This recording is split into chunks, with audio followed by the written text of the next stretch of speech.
Hi everybody, MTG Openings here again, this time with another Commander deck tech. This time we're going to be reviewing my Daghatar the Adamant Commander deck. So, Daghatar the Adamant is a 3 and a white for 0/0. Hard to read with the glare, the foil, and the sleeve, sorry about that. It's a legendary creature, human warrior. He has vigilance, and then he enters the battlefield with 4+1/+1 counters on it. And I can pay 1 a black or a green and a black or a green to move a +1/+1 counter from target creature onto a second target creature. So, because this commander has the black and green down here and the white up here, his color identity is black, green, white. If that confuses a little bit, that's how it works now with a rule change a couple years back at this point. Even though he looks like he's just white, he is all 3 colors. So this deck focuses on +1/+1 counters. I'm not going to read every single one of the cards in the deck, but I wanted to make sure you saw this guy so you knew what was going on. So, without further ado, here's the Daghatar the Adamant deck. We'll start off real quick with a little bit of mana fixing. You've got Elvish Mystic, Llanowar Elves, Avacyn's Pilgrim, Elves of Deep Shadow, and a Kadama's Reach. They just help fix your mana a little bit. This deck is a little mana hungry between Daghatar's activated ability, plus you'll see some of the other cards in the deck have some activated abilities too. So this next section here, we're going to go over some +1/+1 counter adding effects, and then we'll cover some +1/+1 counter matters effects. So we've got 2 graft guys. The first one is Aquastrand Spider, the other one's later on. Followed by Woodland Wanderer. So because he's got Converge, you can give him, he enters the battlefield with up to 2 or up to 3 +1/+1 counters, so he gets them automatically. High Sentinel Zarasheen puts +1/+1 counters on other creatures, also gets them himself. Elite Scale Guard bolsters 2 and then also cares about +1/+1 counters. Undergrowth Champion gets him himself. We've got most of, if not all of, the Abzan Outlast guys. So, and the reason for that is they get themselves +1/+1 counters for paying mana, hence the deck being mana hungry. But also, they each give an ability to creatures with +1/+1 counters, so there's some good trample. Draga Auxilia support 2 for 6, so it's right in theme there. Put 2 +1/+1 counters on 1 +1/+1 counter on 2 different creatures. Longshot Squad Outlast plus they all have Reach. Abzan Falconer Outlast plus they all have Flying. Enoch Bonkin Outlast again, plus they all have First Strike. Here's a Merrick Nightblade at Outlast, and they all have Death Touch. Abzan Battle Priest Outlast, and they all have Lifelink. And then you have Mana Gorger Hydra. Play this turn 3, and your opponent must have a removal spell. He gets his own +1/+1 counters. Cruel Sadist helps with destroying creatures and gets his own +1/+1 counters. Avatar the Resolute. Machias the Lunarch gives everyone +1/+1 counters. And now we're on to the more just distribution of +1/+1 counters. So Corp Jack's Menace gives additional +1/+1 counters. Drana Liberator Malakir, Dragon Scale General, and the second graft card, Cryptoplast Rootkin, sorry about that. And then Dramoka the Eternal has bolster 2. Bloodspore Theronax, I'm only going to read this because it's only in a commander product. 2 and 2 green, 2/2, has Devour 1, so you can sack creatures to it, and it gets +1/+1 counters for each one you sacrifice. And then each other creature enters the battlefield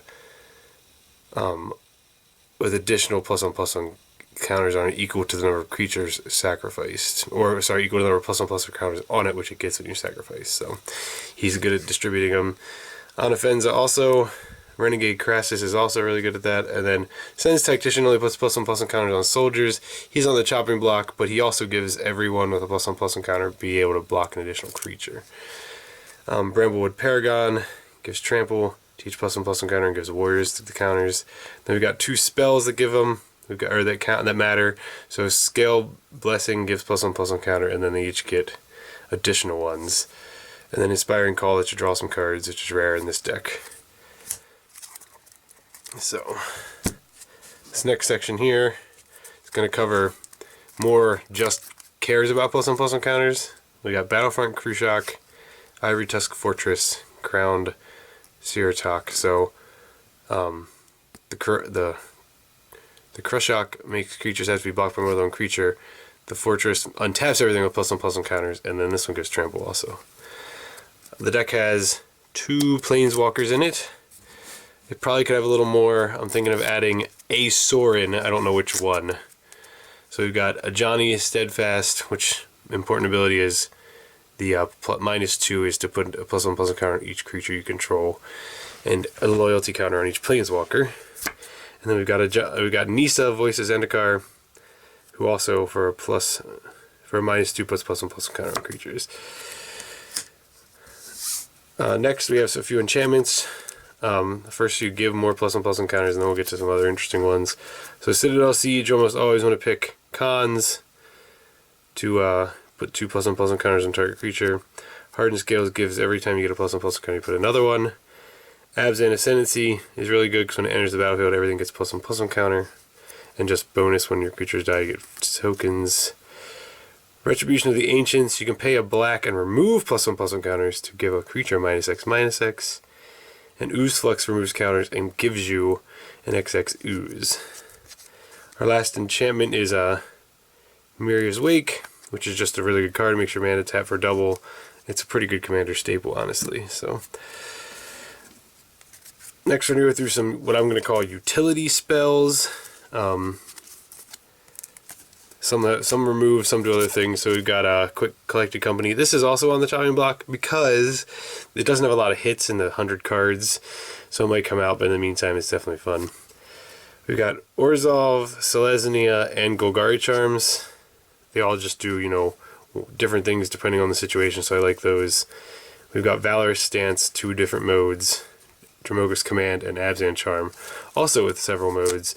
I just like having options in commander decks. I don't know if you've watched my deck techs in the past, which ones you have seen, which ones you haven't, but I really like to have a variety of options. So, last before we get to the land here, we have essentially our removal suite, which is pretty good considering the colors we're in. So we've got Spread the Sickness and Grim Affliction because they proliferate, which means not only do you get to kill one of their guys, but you get to add more counters to your guys with counters. Abrupt Decay, Mortify, Path to Exile, Swords of Plowshares, Anguished Unmaking, Doomblade, Dismember, and Putrefy. So just all around really strong removal spells. So I like all of those. The Proliferate ones are probably the weakest because they're, this one's so expensive, this thing's so expensive. Grim Affliction has to kill something small, but it's the Proliferate that's good. We've got a lot of non-basics with it being 3 colors, and then we've got a few basics. We'll go over the non-basics first. We've got Vault of the Archangel. It just helps you gain life and kill their guys. And of course you need to have Gavony Township. It gives +1/+1 counters. So, as for single color non-basics, we've got Urborg, Tomb Yawgmoth, just helps fix your mana. Ornreath the Vastwood. The deck has more green creatures than anything else, so why not give additional +1/+1 counters. Our black-white lands are Isolated Chapel, Cave of Kulios, Tainted Field, Shambling Vents. Our black-green is Tainted Wood, Temple Malady, Woodland Cemetery, Hissing Quagmire, Twilight Mire. And our green-white is Fortified Village, Canopy Vista, Temple of Plenty, Sunpetal Grove, Windswept Heath. And then our all colors, Gemstone Mine, which helps with the Proliferate, gets helped by Proliferate. Murmuring Bosk, it's a forest, so remember that. Command Tower, Reflecting Pool, Sandstep Citadel, and City Brass. So the deck, like I said, is mana hungry, and it is sometimes stuck on colors, but I like it. I thought about cutting the black at one point, but that removes a bunch of removal spells plus 2 creature and an enchantment that are removal spells. Lose access to some of the planeswalkers I'm thinking of putting in, stuff like that. So then the final part to round out the 38 land is 1, 2, 3, 4 plains, 1, 2, 3, 4 swamps, 1, 2, 3, 4, 5, 6 forests. Well, I hope you like the deck. It's been definitely, I've been tooling around with it for a while. I haven't gotten a chance to play it that much. I have played it a handful of times. It's powerful if it can get going.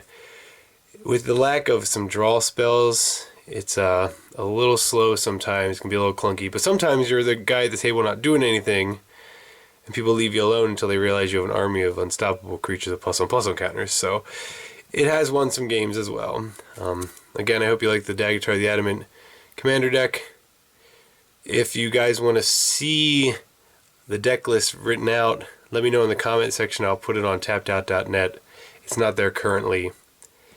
Be sure to leave any other questions or comments in the comment section below.